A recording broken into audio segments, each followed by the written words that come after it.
looks back on Harold Wilson's life and his contribution to shaping modern Britain. Only 3 men have led the Labour Party to victory in its entire history: Ramsay MacDonald, Clement Attlee and Harold Wilson. Of this trio, Wilson was the most successful. Prime Minister for 7 years, 9 months in all, he maintained his party in power for longer than anyone this century, apart from Margaret Thatcher. He had an eel-like quality. He could always wriggle his way out of a difficulty, and he did it in order to keep the show on the road. Although he was an economist, I think maybe it was on the cultural side that he has as much influence on the way Britain went in the 60s and the 70s as anybody else. As a party leader, I'd rate him almost at the top. The unity of the party was his overwhelming consideration. That set limits to what he could be as a Prime Minister, because in the end I think he set the unity of the party above even the national interest. He never much believed in ideology, you know. He was essentially an operator.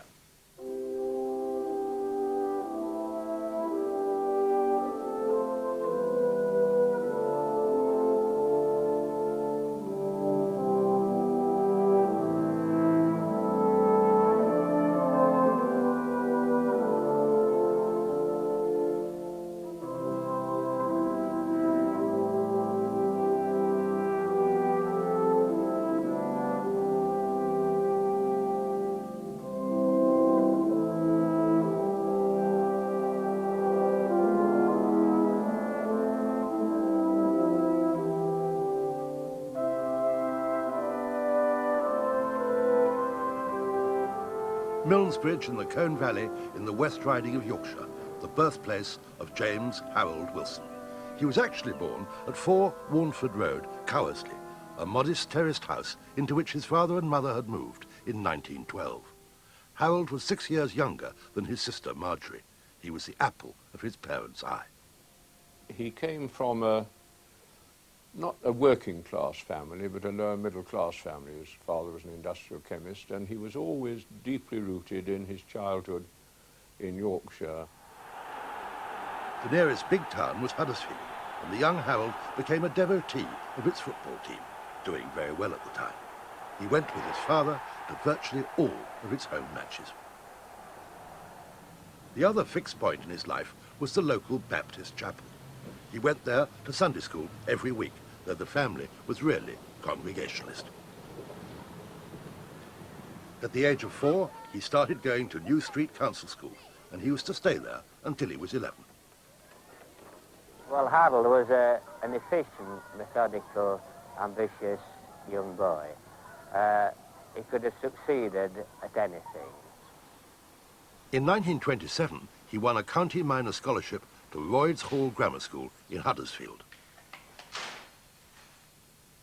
It was a good school, and in the normal course of events, he could have expected to spend the rest of his school days there. But in 1930, at the age of 16, Wilson left Royds Hall School and Huddersfield, never to return. His father had lost his job. The family moved to Cheshire, where his father, who had been out of work for 16 months, had found a new job. In 1930, the world was somewhat shattered, mine in particular. Harold had a very severe attack of typhoid fever, which he was in critical condition for weeks. With careful nursing, he came round. Just when he recovered, I became unemployed at the works I was at. Father worked in a dye works. Then he was out of work. And, of course, things were very difficult. Now, somebody or other afterwards in a meeting of parliamentary said, "Why do you think Harold made such a good Prime Minister?" I said, "Because we had a father out of work and we knew what it was to have to do things very, very carefully." The move to Cheshire proved very fortunate for Wilson. The Wirral Grammar School, where he went, had been open for only a year, and he became its first sixth form pupil, getting what in effect was private tuition from its deputy headmaster. But he had other interests besides the purely academic. I probably remember Wilson best through his association with the Scouts here. We started a company with the younger boys, and he threw himself wholeheartedly into the work, and as troop leader, and we relied on him a great deal, and he never let us down. Eventually, of course, he became a King Scout, the first one we'd had, and we were very proud of that, an achievement of which I'm sure he's proud, too. In 1934, he won an open exhibition to Jesus College, Oxford. The Oxford of the 1930s was very different from that of today, and in those days it was quite a triumph for a grammar school boy to get there. Jesus was a modest, unpretentious college, untouched by the spirit of Brideshead, and Wilson soon felt at home there. Harold Wilson and I came up to Jesus College as undergraduates in the same year. We both lived on the same staircase. As an undergraduate, he had a tremendous capacity for hard work, and he imposed upon himself a rigid discipline, as, for instance, as far as the number of hours a day he had to work. And if he didn't come up to that standard, he was never very pleased with himself. He was at Oxford when I was there before the war, but he showed no interest in politics whatever then. He didn't join the Labour Club like I did, still less the Communist Party that I did.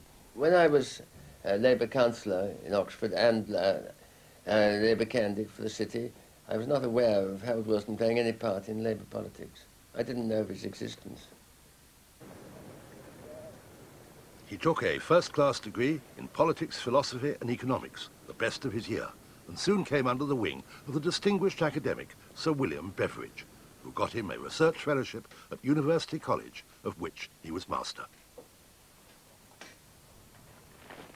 In 1939, when war broke out, Wilson did not join the forces, but instead was recruited to Whitehall, thus escaping the call-up. Working for the Churchill coalition, Wilson rose rapidly, ending up as head of statistics at the Ministry of Fuel and Power. He was a brilliant civil servant, a wartime civil servant, did all the figures on coal stocks. And he brought to government a knowledge of the mechanism of government, which was quite unique. Very few people would have that advantage. And I think that gave him a head start as an extremely young MP, because he was never a backbencher till he retired. The first post-war election saw a great Labour landslide. Wilson became a Member of Parliament for the first time, comfortably gaining the Lancashire seat of Ormskirk. He immediately got a junior ministerial job as Parliamentary Secretary to the Ministry of Works, and 2 years later was promoted to be Secretary of Overseas Trade. But his real break came when at the age of 31 he was catapulted into the Cabinet as President of the Board of Trade in succession to Sir Stafford Cripps.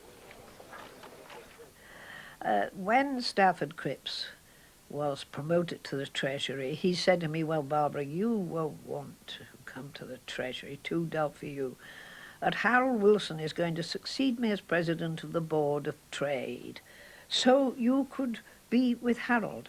And I said haughtily, I am not a chattel to be handed from one minister to the other. Thank you very much.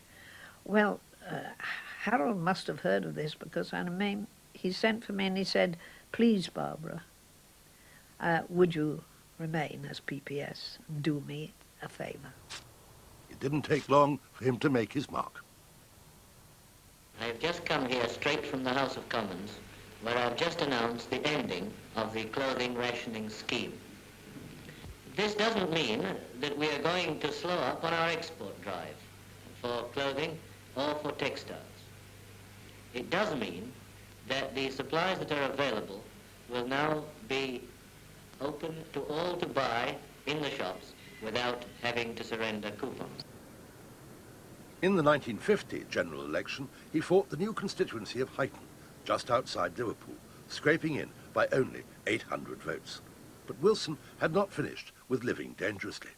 In April 1951, he joined the idol of the left, Tanow and Bevan, in walking out of the Attlee cabinet. It was one of the first great Labour rows. Bevan and Wilson wanted to see cuts in defence rather than impose NHS charges. No longer a rising star, he was now at 35, an ex-minister. Not that it mattered much. Within 6 months, the Labour government had lost the 1951 general election. And as Mr. Churchill arrives at Woodford to hear he's re-elected, he knows who will be called on to form a new government.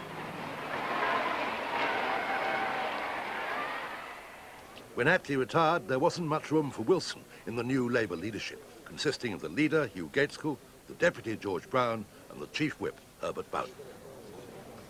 Harold was hated by the Gaitskellites. I think Hugh Dalton used to call him Nye's little dog. And he was isolated and marginalised and left out and somebody of no account. And it was during those years in the wilderness that he formed friendships, especially with those who had been loyal to him. The truth was that Gaitskell's style was never Wilson's. What sort of people do you think they are? What sort of people do you think we are? Wilson did not believe that Gaitskell was right to practice the politics of confrontation. Do you think that we can become overnight the pacifists, unilateralists and fellow travellers that other people are? In November 1960, he even stood against Gaitskell, being defeated by more than 2-1 in a ballot of Labour MPs. But, as a cynic once said, in politics, while there is death, there is hope. And when Gaitskell died suddenly at the age of 56 in January 1963, Wilson inevitably became a challenger for the succession. He faced two opponents, George Brown and James Callaghan, and after 3 weeks emerged triumphant. Was it, though, a victory for the left? Harold has never was, a left-wing person. He managed at the appropriate time to persuade enough left-wing people in the Parliamentary Labour Party that he was their best bet, and that's how he got the leadership. Wilson was lucky in that he became leader at a time when Britain was visibly changing. Irreverence was in the air, and the young, at least, were marching to a new beat. His informality was a clean break with the past and seemed wholly in tune with the new national mood.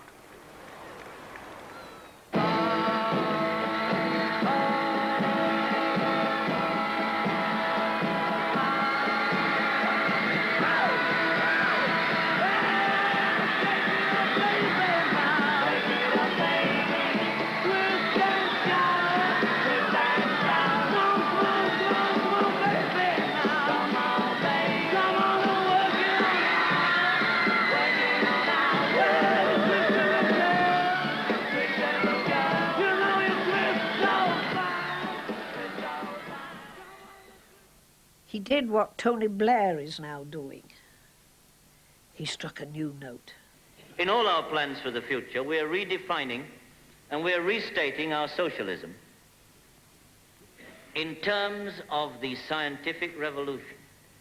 But that revolution cannot become a reality unless we are prepared to make far-reaching changes in economic and social attitudes which permeate our whole system of society.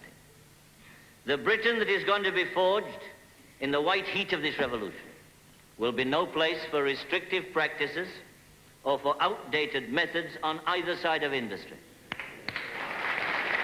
He turned out to be a brilliant speaker at party conference, and that was his first speech after becoming leader, and I think it generated tremendous enthusiasm because the Labour Party had been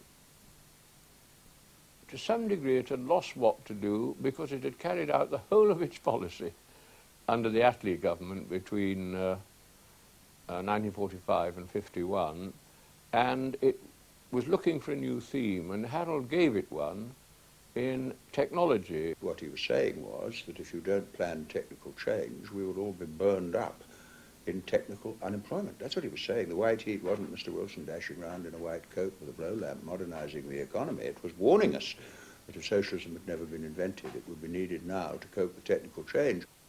That summer had already seen the Profumo affair, involving the resignation of the War Minister over his relationship with a call girl. Suddenly there seemed to be something anachronistic, almost effete, about the whole ancien régime, the grouse-moor image, as Wilson called it, of the Tory party. It was perhaps the Conservative government's misfortune that its two most prominent members, Harold Macmillan, the Prime Minister, and the man who was to emerge as his successor, the Foreign Secretary, the Earl of Hume, should both have seemed to reflect an out-of-date world so perfectly.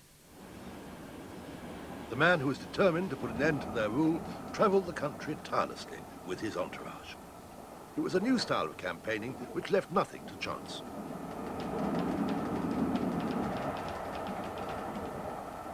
Even the humblest press release had to be cleared by the candidate himself. There are parts of Wales, the West Country, where even in the boom, they have failed to produce full employment.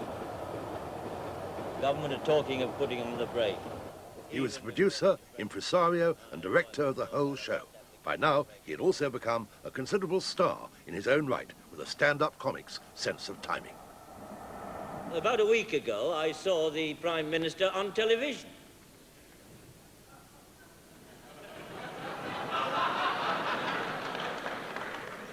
It's a fact, I did. I'm just as much allowed to watch television as any of you. I have my favourite programmes as you have. And this wasn't one of them.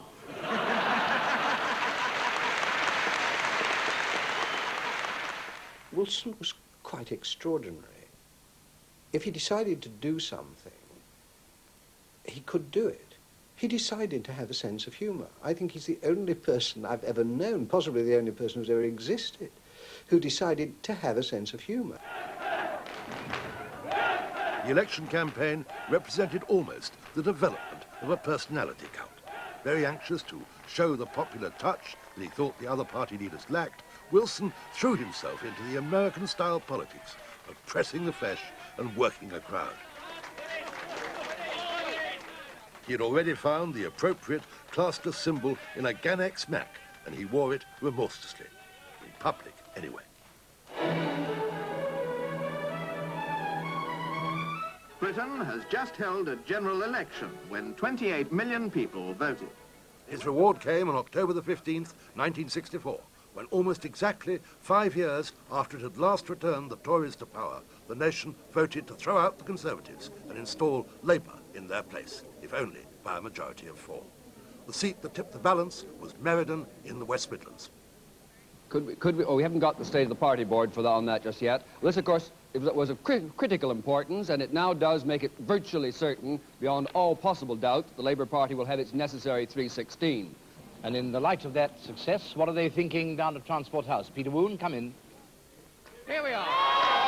That's the feeling here at Transport House when that Meriden result has come through. That's the one they were waiting for. Now let's get a couple of quick reactions from some Labour Party workers. What's your thoughts? Oh, immensely exciting after 13 years. It's just the sort of thing we've been waiting for. Yes, it comes. Are you ready Prime now to Minister. concede your defeat if you can? I'm going to see the Queen. Have you conceded defeat? Well, the longest period of one-party rule in modern British history is now coming to an end. The 13 years of Conservative rule coming to an end at this very moment, as the Prime Minister is about to turn over the seals of office.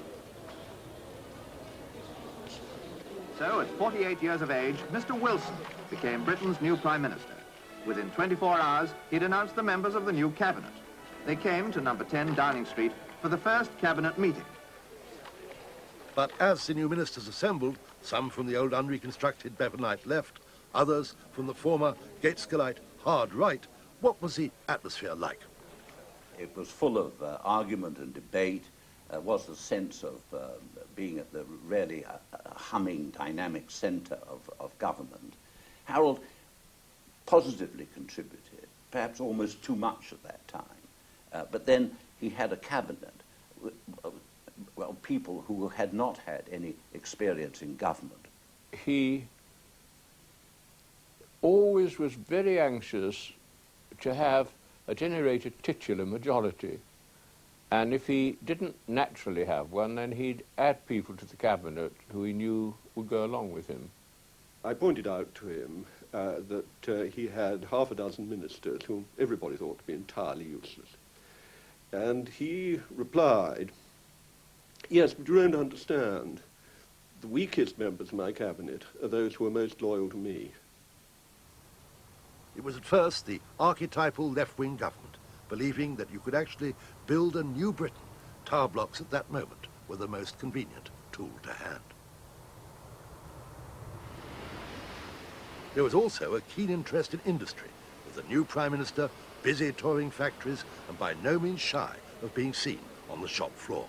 So confident was the new government in its ability to bring about economic growth but it even produced a blueprint of how it was going to do it. Its architect was George Brown. Now today, Britain's first national economic plan was published. It shows us just how we can pay our way in the world, how we can play the part we should continue to play in international affairs, and at the same time, how we can all enjoy a steadily rising standard of living. Now, the plan is... Deflation soon turned all such hopes into dupes.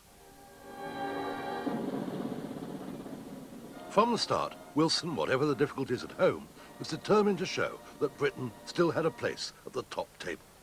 He became a regular visitor to Washington, where at first, at least, he was always greeted as a guest of honor. The truth was that he depended on Lyndon Johnson both to defend the pound and to help Britain out with what had become a pressing problem, the future of Rhodesia, where Ian Smith was threatening a unilateral declaration of independence. I know I speak for everyone in these islands, all parties, all our people, when I say to Mr. Smith tonight, Prime Minister, think again. Ian Smith refused to do so, and Wilson's failure to solve the Rhodesian issue was to haunt him throughout the rest of his premiership. There were 2 sets of negotiations at sea, but both proved abortive. Oh, the way he handled Rhodesia was a tragedy. I once said to him, you know, Harold, if your talks with Ian Smith mean a sellout, I resign. And he gave me a typical Harold Wilson answer. He said, oh, of course, Barbara, I would too. Here was a declaration of UDI, which challenged the very, principles of government and of Britain's position as the colonial power. He desperately wanted to succeed there, and it was a bitter disappointment to him that success simply eluded him. The Labour government was also then coming under considerable criticism over American policy in Vietnam, where from 1965 onwards, the US administration increasingly piled on the military pressure.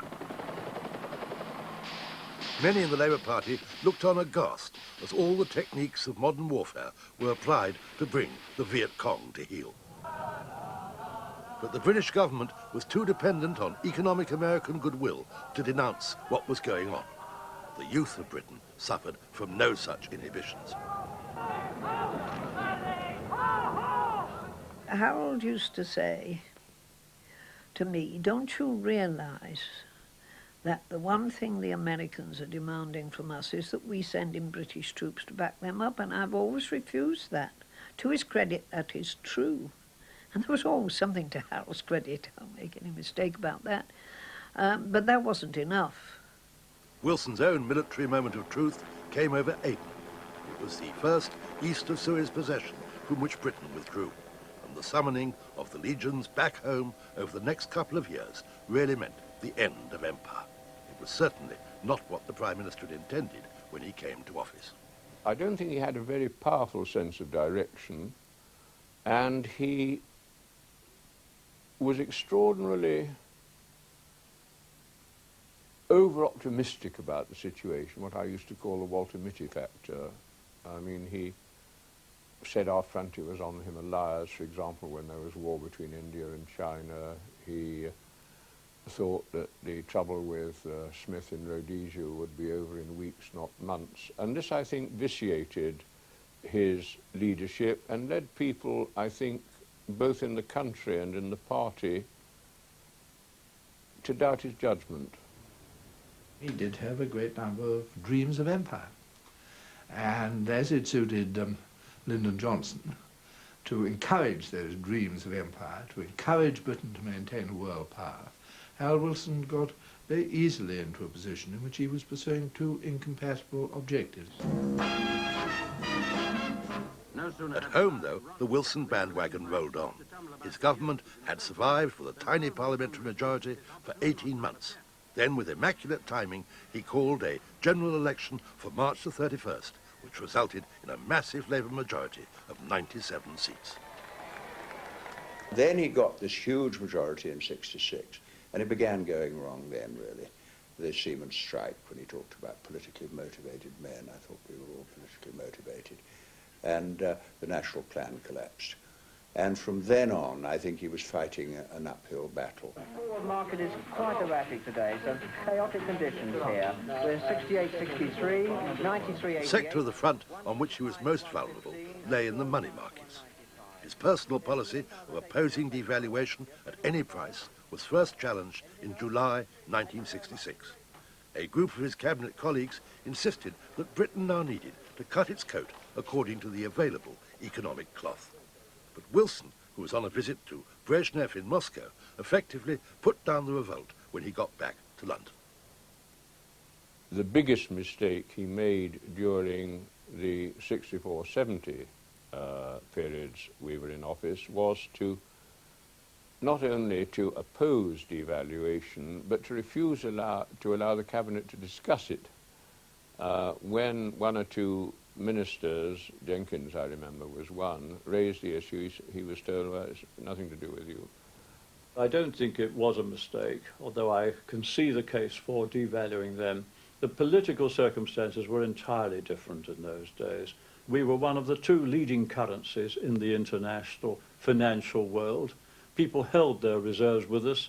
To devalue was really a sin against the Holy Ghost at that time. He did not want to have that association of labour with devaluation in that necessarily short parliament. So there was a balance then between economic and political considerations. But once the in July 1966, the case, in my view, as I thought at the time, was overwhelmingly for devaluation and not for deflation alone. When devaluation eventually came in November 1967, it was forced on the government, nor were things improved by the Prime Minister's own broadcast. Tonight, we must face a new situation. First, what this means. From now on, the pound abroad is worth 14% or so less in terms of other currencies. That doesn't mean, of course, that the pound here in Britain, in your pocket or purse or in your bank, has been devalued. The press and public reaction was almost universally hostile, and it was Wilson who took the blame. I just say Wilson must go. I mean, it's ridiculous, isn't it? We lost millions of pounds in a week, which could have been saved if he'd done it earlier. So who do you blame then? I blame the government, of course. You hold them personally responsible? Certainly. Who else makes the decisions? He has wasted £250 million in 2 days by supporting a pound that he knew should have been devalued a fortnight ago. That was the really important moment. It reversed and blocked, really, the whole thrust of Labour policy.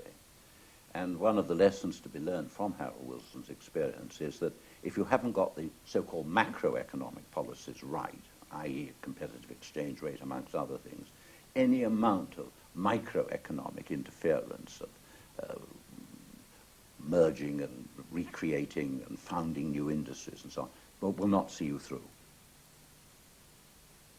Certainly this policy and personal reversal had the effect of leaving the government adrift and driving the Prime Minister in on himself. He started to harbour suspicions of his colleagues and tended to see every man's hand as being raised against him. To say that we lived as very close and friendly neighbours would be an exaggeration. Mostly the door, there was a connecting door, mostly was open, though there were occasional periods of frigidity when I noticed it was closed, on one or two occasions even locked. You could almost tell the political temperature from that. Harold did see conspirators, I think, round every corner. My experience was that on many occasions Harold saw a conspiracy when there wasn't one. I don't believe that there was actually ever a very serious conspiracy. One thing his critics had always fastened upon was his reliance on an inner group of advisers, what came to be known as his kitchen cabinet, headed by his personal and political secretary, Marcia Williams. She controlled every detail of his public presentation for the new television age, including the decision to use his famous pipe on screen. One of the reasons that he appeared later on holding the pipe was because he had to have some use for this right hand, which otherwise would have been doing that the whole time. And the left hand would go like that on the face, and that had a double bonus because it had all sorts of other sort of wonderful, the wedding ring and the rest, you know, it all came out, wonderful picture of sort of the comfortable, marvellous, dependable family man sitting there with the comfortable pipe, reassurance. I mean, the images were really very effective. I think Marcia Williams was a good influence on Harold Wilson. I think that she provided a backbone to the administration which it would otherwise have wholly lacked. I imagine, though I never saw that, that she was capable of hysterical storms, which must have been disagreeable for the people inside Downing Street. But without her, I believe the Harold Wilson years would have been even less satisfactory than they were. In some ways, she was a very powerful, not only a powerful figure outside Harold's circle, but powerful in relation to Harold as a human being. I think a very, very, somebody whose good wishes he wanted, whose approval he wanted, and who he profoundly respected. And she deserved that respect. She was a very, very capable woman. Even before devaluation, Wilson had been toying with the notion of bringing Britain into membership of the European community. It all started with a tour of the European capitals, of which Paris, from the point of view of Britain's application, was far the most important. But alas, the General at that time said no. Unfortunately, Harold then seemed to be, as it were, trapped by his own words. He'd said so many things about how serious we were in our bid and so on, in the public speeches that led up to his reconnaissance and to his application, that he found it extremely difficult to withdraw thereafter. His disappointment over Europe meant that Wilson badly needed to launch a new initiative. He soon found one in perhaps the most famous white paper of modern British politics, In Place of Strife, produced by the new employment minister. She and Harold Wilson shared a common purpose, the need to produce a plan for trade union reform and thus to pinch the Tories' clothes. I produced In Place of Strife. He was thrilled. As soon as he read it, he became its devotee. Barbary said, "You haven't out-Heath Heath. You have out-manoeuvred him." If Harold had succeeded in enacting the proposals in the In Place of Strife white paper, and if compulsory ballots had been imposed upon the trade unions before strike action, as together with that, as it were, instruction to pause in the process of strike for a 4-week period. If those two measures had gone through, I believe the Labour government would have been far stronger, not only in dealing with the trade unions and handling the economy, but much more secure with public opinion. And I think it's a terrible pity now, particularly looking back, and I didn't necessarily think this at the time, that he didn't get his way. At the time, though, in a remarkable display of resilience and stamina, Wilson refused to be downcast and preserved his reputation as a cheeky chappie. I know I'm speaking for the chief whip here as well as myself when I say that for the benefit of those who have been carried away by the gossip of the last 2 days, I know what is going on.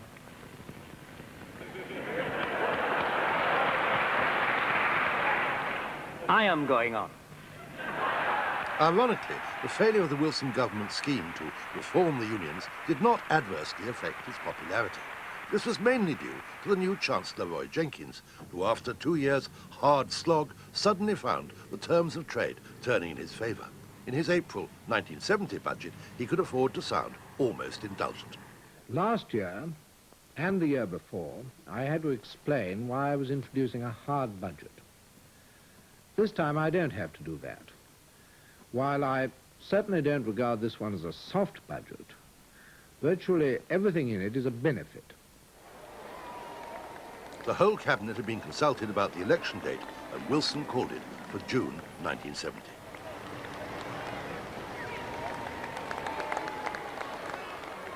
As always, he was the centrepiece of the campaign, though some found his whole style and approach now more reminiscent of royalty than of a democratic politician. He suffered, though, one piece of bad luck. Grabowski. and West Germany driving forward. The good ball. Müller! The quarter-final of the World Cup, which England had won in 1966, was scheduled to take place 4 days before polling. The match was full of drama, though not perhaps of the kind for which the Prime Minister had been hoping.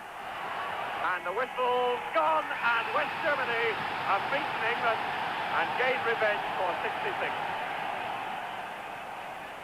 This is BBC One.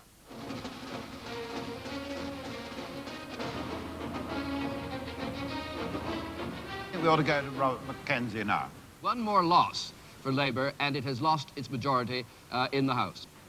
That loss is coming from Belper, over to now to Belper and Alan Hart. Brown, George Alfred, the Labour candidate, 33,633. Stuart Smith, Dudley Jeffrey, the Conservative candidate, 35,000.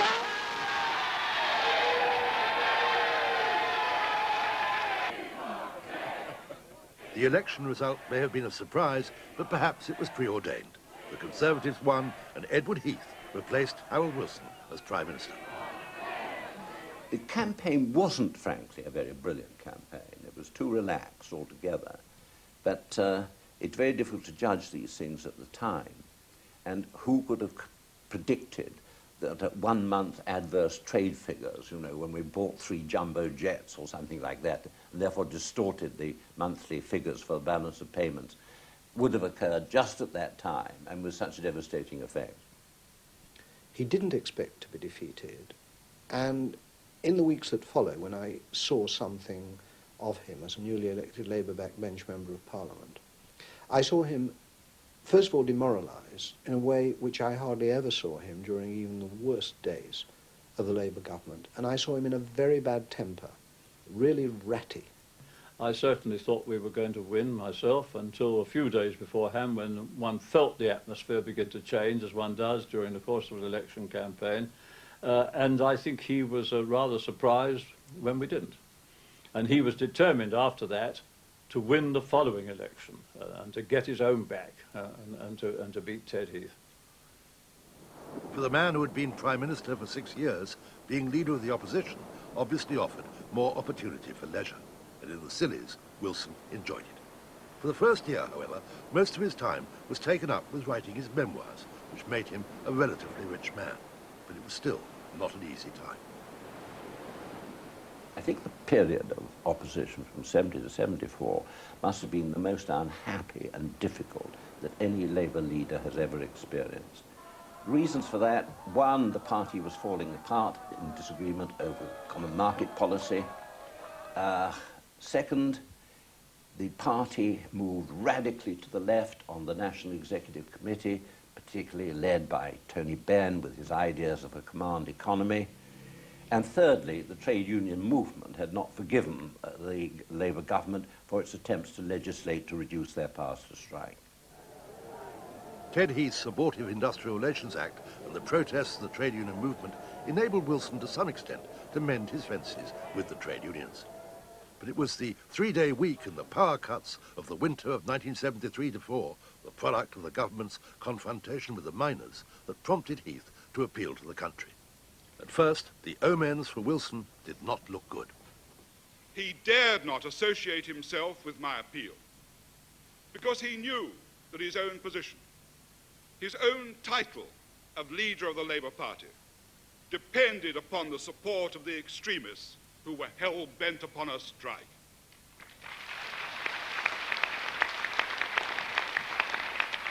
I remember seeing him 3 days before the poll, and I was as sure as I could be that he felt he was playing out his last act in politics, that he'd go down to dignified defeat, and I think he would then probably have resigned. But the election result proved a turn-up for the book. It was a virtual stalemate, with the Liberals, led by Jeremy Thorpe, almost holding the balance of power. Ted Heath invited Thorpe to number 10 and tried to do a deal. I think it was quite a welcome relief to us. He was most anxious to claim the crown as soon as the result was declared, and I literally did hold his coattails and pull him back on that occasion. in order to let Mr. Heath try, because I didn't think Mr. Heath would succeed in getting Jeremy Thorpe and the Liberals with him. But I think I coined the phrase for that particular occasion. It's a very old phrase about let them swing in the wind. By the evening of Monday, March the 4th, Harold Wilson was back in Downing Street. It may not have been a clear-cut electoral triumph, but it was certainly a sweet political victory. Harold came out and said to me, let's go and listen to the news. Let's go and watch the news. And we went into the press room. We sat in front of this television set in the dark. And the news came on, and there was Harold waving to the crowds from number 10 as the newly re-elected Prime Minister. And he turned to me with a kind of bashful smile on his face and said, I still can't believe it. Terry, could you make a note of this? Where is everybody? Terry, could you make a note? He was certainly more laid back, even when it came to preparing his speeches. Is it? Wait, no, where is it? No, it's page 9 or 10. 9 or 10 of his speech. Yeah. He said to me, using his familiar football images, I'm going to be a sweeper-up. I've now got a team of ministers who are all capable to score the goals themselves. He said that's quite different from 1964, when none of them had any experience. I remember when the government was first formed in 1974, and when he brought into the cabinet people from different wings of the party, and he was saying they were all going to work as a unified, experienced team. He said, I've buried all the hatchets in the number 10 garden, but he said, I know where I've buried them. I can dig them up if need be. His first challenge was to try to resolve the government's position on Europe. He did it by means of a referendum held in June 1975. By 2-1, the country voted to keep Britain in Europe. Publicly anyway, it was another moment of vindication. I have to say, having worked beside him throughout, I never, from beginning to end, was able to discover whether Harold Wilson was actually in favour of staying in or leaving. I do think that by the time he became Prime Minister for the second time, he had privately decided that it was in Britain's interest to stay in Europe. The issues in the common market are going to affect this country for 100 years ahead. By that time, no one will remember who Harold Wilson was, or Roy Jenkins. It's just possible they won't even remember who Robin Day was. May I adhere to the marginally more important issues? But then, as is the way with prime ministers, it was on to the next thing. Inflation was shooting up, and Britain was in danger of looking like a banana republic. With the European controversy behind him, Wilson took action. He went back to incomes policy with strict limits on pay increases for everyone. £6 a week maximum. No scope for negotiating exceptions. Rough justice, but necessary. Inevitably, it involved the cooperation of the trade unions and their leaders. Soon, Wilson had given the arrangements a new name. The social contract means a fair division of our national resources, the fair sharing of sacrifices. It is not a scramble in which the big battalions and the powerful and the wealthy, on both sides of industry, or in finance, or in any other sector of the community, can exercise their power in order to get an unfair advantage. It was to be his last throw in economic policy. For 6 months later, he confounded the political world. We've just heard from our staff at Westminster that the Prime Minister, Mr. Harold Wilson, has resigned. He feels he has been leader of the Labour Party for long enough. It came as a shock to everybody on that morning. And indeed, when I was first told about it the previous Christmas, I didn't believe it. And when he told me himself that he was going to do it a week earlier, I then was really rather shaken by the fact that he was going to retire. I remember the cabinet meeting when they were told, and when he'd come back from the palace after telling the Queen, and by that time he had told Jim Callaghan, Dennis Healey, and I think Ted Short, and others knew the rumours, but I've never forgotten the absolute sort of, you could have heard a pin drop in that room, and then one of them was in tears, others were shell-shocked, And it was a very, very surprising occasion. Easter was always his real date because when I joined him as senior policy advisor in March 1974, he said to me, I want you to come in and set up a policy unit in Downing Street. He said, you'll need leave from the London School of Economics, where I was a teacher. He said, you'll need leave for 2 years because I am going to retire in the spring at Easter, 1976. There was one piece of unfinished business, his resignation honours, known as the Lavender List, after the colour of the writing paper belonging to Marcia Williams, on which it was said to have been written. It caused a storm. The Lavender Honours List was preposterous. It included people who had very little claim to any kind of honour at all, and included some people who clearly were not supporters of the Labour Party. It showed, I think, at that point, how much Harold Wilson had lost his grip, because earlier he had always very well understood what the likely public and political reactions to anything he did would be. The Lavender List managed to make Harold Wilson look sleazy. I think he wasn't. I think he did it in order to meet requests from friends. I think it was a situation in which he was absolutely wrong to put personal friendship ahead of his duty as Prime Minister, and I think it did him considerable damage. Another shadow was to fall over his reputation in retirement. There had long been rumours about MI5's suspicions of Wilson as a communist, but it was Peter Wright, a former member of the Security Service, who first revealed just how paranoid the mood in MI5 had become. His book, Spycatcher, became a world bestseller. There was a group of people in MI5 and associated with them some rather sort of way-out crazies involved in parts of the army, some of the journalists, some of the proprietors and so on, who really did start talking in loose ways about the possibility of a coup against the government and so forth. It went far beyond the normal democratic structures at one time. I think probably primarily, my impression is in '69. His last political outing was at the Warrington by-election of 1981, where he supported the Labour candidate against Roy Jenkins, by then of the SDP, and seized the opportunity to take a crack at 2 other members of the original Gang of Four. If you take Mr. Owen and Mr. Rogers, I never thought of them as cabinet calibre. I put Mr. Owen into my first government 3 weeks after he made a great attack on me. Well, I didn't mind. I mean, you know, we're all like that, and like the Labour Party, I didn't mind in the slightest. And he was a perfectly good junior minister. But I never thought of putting either of them into the cabinet. It was now very much the voice of the elder statesman, though it was seldom heard, even in the House of Lords, where he went in 1983. The last decade of Wilson's life was spent in a twilight world, with his memory, so long his most formidable asset, virtually gone.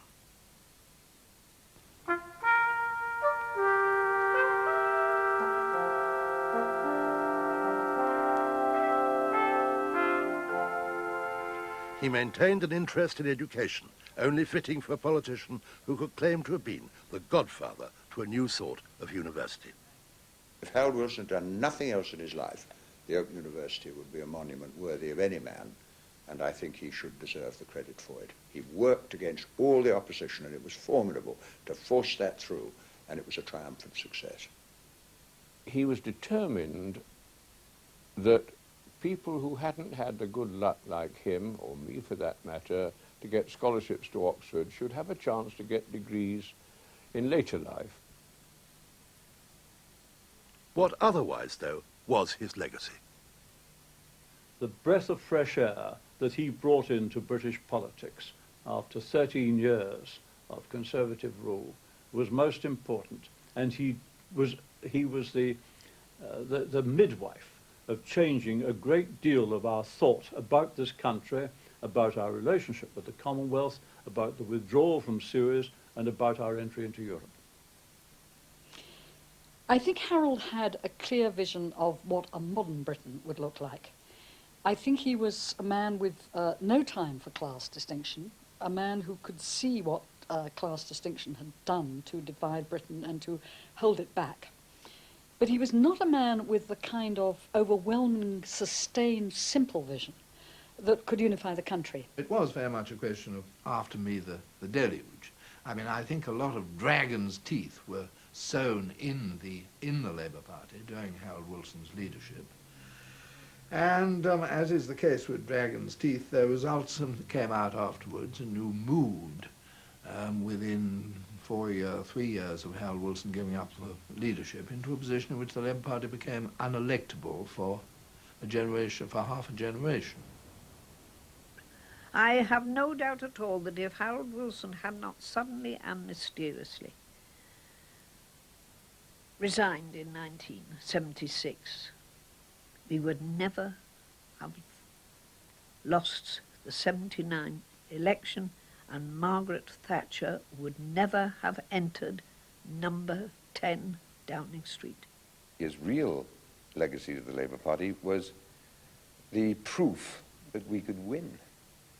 Now, this isn't something that could be organized for. It's not something that could be contrived, but it's something that did take place. And that's, I think, the memorial that will exist. We enter this campaign with our programs and policies fully... The Britain that is going to be forged in the white heat of this revolution. I want to report to you tonight about the very grave situation in Rhodesia. Grave because... That doesn't mean, of course, that the pound here in Britain, in your pocket or purse or in your bank, has been devalued. For the benefit of those who have been carried away by the gossip of the last 2 days, I know what is going on.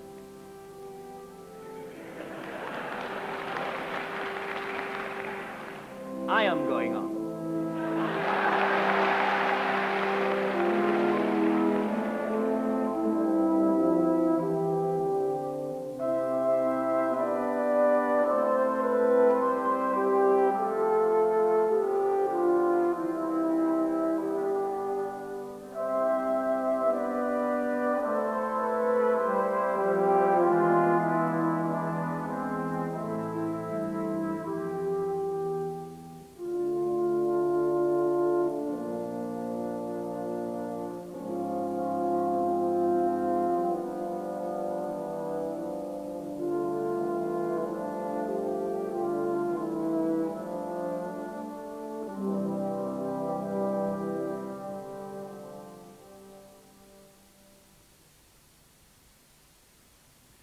BBC Two's Newsnight, which is already on